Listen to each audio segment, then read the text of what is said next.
संभोग से पहले ऐसा क्या पीना चाहिए जिससे औरत संतुष्ट हो जाए?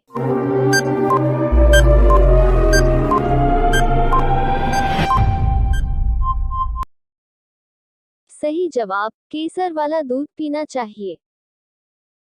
कैसी लड़कियों के करते समय चप चप की आवाज आती है?